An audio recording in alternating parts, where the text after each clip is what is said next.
Any list of the best marketing thinkers, speakers, authors will include Seth Godin. He's written 21 best-selling marketing books, including This Is Marketing, Tribes, Purple Cow, and The Dip. He's posted to his marketing blog every day since 2002, so we know he has at least 8,500 things to say. He founded one of the first internet marketing companies and later sold it to Yahoo, and his TED Talks have been viewed millions of times. He's been called the ultimate entrepreneur for the information age. But the important thing to remember is that Seth Godin isn't a marketing guru. He's a deprogrammer. His life's work, from The Practice to This Is Marketing to Purple Cow, has been one long argument. The world taught you to be invisible, and that invisibility will destroy you. Here's how everything Seth Godin has ever taught all ties together. In his manifesto, Stop Selling Dreams, Seth Godin traces the problem back to 1918 with the design of the modern school system specifically to create factory workers. Sit still for 8 hours, follow instructions, don't ask questions. Factories needed compliance, not creativity. And for decades, that bargain held.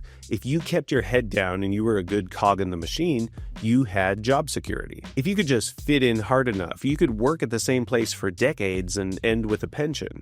And then the internet broke everything. Attention became the scarcest resource. When there were only 3 TV channels and everyone watched them, interrupting people with marketing worked. But now everyone has infinite options and a skip button. You're no longer competing against a handful of providers in your town, you're competing against everyone everywhere. And just like that, being average made you invisible. In the Icarus deception, Seth Godin retells the ancient Greek story of Icarus. When people think of that story, they remember the part where Icarus's father tells him, don't fly too close to the sun or your wings will melt and you'll die. But we're only ever told half the story. You know what part everyone leaves out? It's the part where his dad tells him, don't fly too low either, because the sea will destroy your wings just as much as the sun would. But what's the part that gets repeated in society? It's the part about flying too high. It's the part that keeps us compliant. In his book, This Is Marketing, Seth Godin has one of the craziest and best definitions of marketing that I've ever heard. He says that marketing is the generous act of helping someone become who they seek to become. Not interrupting people, not tricking people, helping them change. That definition of marketing changes everything. You're not hunting customers.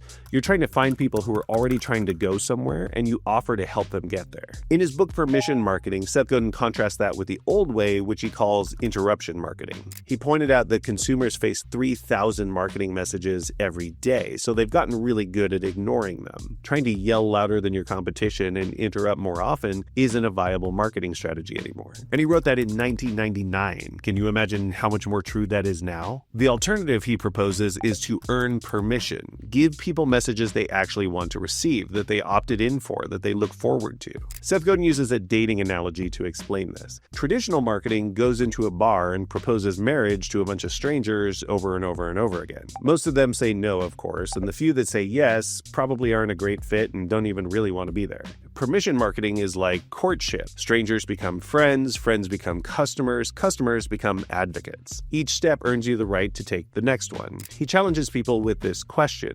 If you stopped your marketing emails tomorrow, would people not only notice, but care? Would they miss them? That's real permission. That's what you're trying to build. Seth Godin's most famous concept comes from his book, Purple Cow. Imagine you're driving through the countryside past fields of cows, miles and miles of cows, brown cows, generic cows. You'd get bored pretty quickly. You wouldn't even notice the cows. They all look the same. But what if you saw a purple cow? You'd probably pull over and take a picture and text it to your friends. Being remarkable isn't about being good. Remarkable literally means worth making a remark about. And Seth Godin says the opposite of remarkable isn't bad. It's actually very good. If an airline lands you safely every time, that's really good, but that's not remarkable. You don't tell anyone about it. It's just what you expect. Competence creates no word of mouth. Only the edges, the truly terrible, the genuinely weird, the remarkably great, create conversations. Seth Godin points to companies like JetBlue and Apple and Starbucks who broke industry rules and got talked about. They didn't win by having bigger ad budgets. They won by being worth discussing. And his rule is that you can't paint the cow purple after the fact. If your product is truly average, no amount of marketing is going to make it remarkable. The remarkability has to be built into the product. And that's why Seth Godin's mantra is safe is risky. If you play it safe, you blend into the herd of brown cows, and brown cows get ignored. Most businesses fail by trying to appeal to everyone. Seth Godin's counter move, which he explains in This Is Marketing, is to find the smallest group of people that can sustain you and then serve them incredibly well. He calls this the smallest viable audience. 1,000 people who truly care about what you're doing will always beat 1,000,000 people who are only vaguely aware that you exist. The math works because delighting a small, passionate group creates compounding returns. You don't need 1,000,000 casual followers. You just need enough people who would notice and miss you if you weren't there. Those are the people who would tell their friends about you without even being asked. The mentality for how this spreads is people like us do things like this. You're not really selling features. You're reinforcing aspiration and identity and belonging. When your product or service becomes part of how a group sees its own identity, the group does all the marketing for you. Seth Godin expands on this in Unleashing the Ideavirus with the concept of sneezers. A sneezer is someone who sneezes an idea into their community. Your job isn't to reach all your customers directly. It's to reach the sneezers, and then they'll take it to everyone else. Give them something worth talking about, make it easy to share, and then get out of the way. In his book, All Marketers Are Liars, which was later gently retitled All Marketers Tell Stories, Seth Godin talks about how people don't really buy things based on facts. They buy them based on stories, and then they justify them with facts. You can't change someone's worldview. That's nearly impossible to do. But what you can do is find someone whose worldview is compatible with what you're offering, and then reframe what you're selling in terms that they would understand and appreciate. He gives the example of expensive wine. People actually rate the taste of wine higher when it costs more, even if it's exactly the same wine. The story changes the experience. It becomes true because they believe it to be true. But Seth Godin draws an ethical line between the harmless fibs that enhance a customer experience and the outright fraud that deceives and exploits customers. A $20 wine glass that makes wine feel like it tastes better is different than lying about what's in the bottle. And Seth Godin points out that people don't really want authenticity so much as they want consistency. They want you to deliver on the promise every time. In his book Tribes, Seth Godin expands from the idea of marketing into leading movements. A tribe, in his definition, is a group of humans connected to each other, connected to a leader, and connected to an idea. Humans have always built tribes. It's how we survived. It's in our DNA. What changed is that the internet made tribe building available to everyone. Any shared interest plus a way to connect can become a tribe almost overnight. You don't need a TV network or a newspaper or a huge ad budget or a political office. You just need passion and the willingness to lead. Seth Godin says this is the difference between managers and leaders. Managers keep existing systems running through bureaucracy and titles and authority. Leaders, on the other hand, are responsible for disrupting old systems and making change. And by definition, you don't need anyone's permission to be a leader. You just need to be willing to say, follow me, and mean it. Leadership is a choice available to anyone willing to make it. And he says the goal isn't to grow the tribe endlessly. It's actually to tighten it, to make it more interconnected.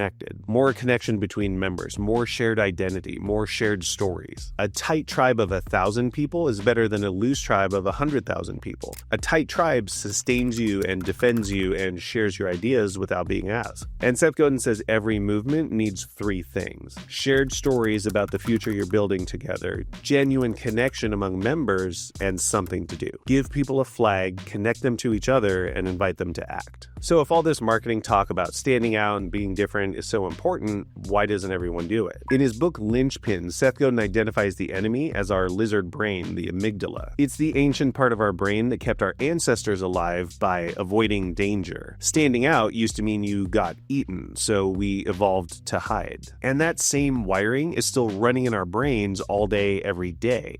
Every time you're about to do something awesome, your lizard brain screams, danger! It floods you with fear and doubt and rationalizations about why you shouldn't do it. Seth Godin calls this the resistance, and it shows up as procrastination and perfectionism, and it's always the loudest right before you finish, right before you're about to launch something cool. Its job is to try to keep you safe by keeping you invisible. Seth Godin says that fear is like a compass, but these days it points backwards.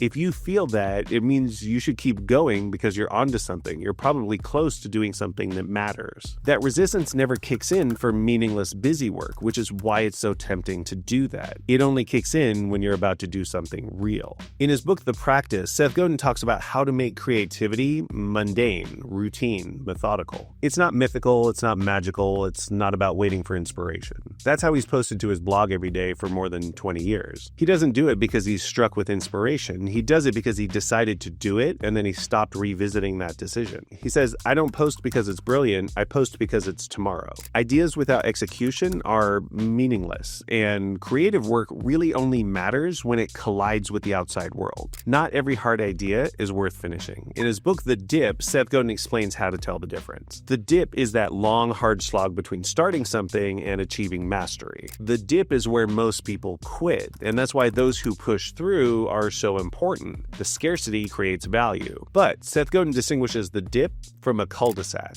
If you're in a cul-de-sac, no matter how hard you push, no matter how hard you try, nothing changes. You're stuck. The dip eventually ends if you keep going, but a cul-de-sac never does. His advice is to set your own rules for quitting long before you're exhausted and emotional and overinvested. If it turns out you're in a cul-de-sac, get out of there as fast as you can. In his book, Linchpin, Seth Godin talks about what's left after everything is streamlined and automated and outsourced. His answer is emotional labor. Emotional labor is the human work of empathy and initiative and judgment and care. Or it's the stuff you can't script or automate or systematize. And it's more important now than ever in the age of artificial intelligence. A linchpin is someone who's indispensable, not because of their title or credentials, but because of the way that they work. They can walk into chaos and create order. They can bring humanity to a position that on the surface doesn't seem to require it. It's about bringing something special to the job that wouldn't be there if someone else did it. In all of his books, the question that Seth Godin keeps coming back to is, if you disappeared tomorrow, would anyone miss you? Not just notice your absence, not just be inconvenienced by it, but actually miss you. Feel that there's a hole that's hard to fill if you're not there. That's what it means to matter. It's not about follower counts. It's not even about revenue. It's about being irreplaceable to the people you serve and care about. Seth Godin's entire message, over 21 best-selling marketing books and more than 20 years of posting every day on his blog, all comes down to this: pick yourself. The world has changed and the gatekeepers are gone. Venture capitalists and banks don't get to decide who starts a business anymore. The gates are all wide open, but most people are standing around waiting for permission from guards who abandoned their posts years ago. And it's because the old programming runs so deep. We were trained by society to slowly acquire skills, gradually wait to be recognized, politely ask for permission, and then if granted permission, finally act on something. That whole sequence is obsolete now. Don't wait to be noticed. Just do work worth noticing. Don't ask for permission.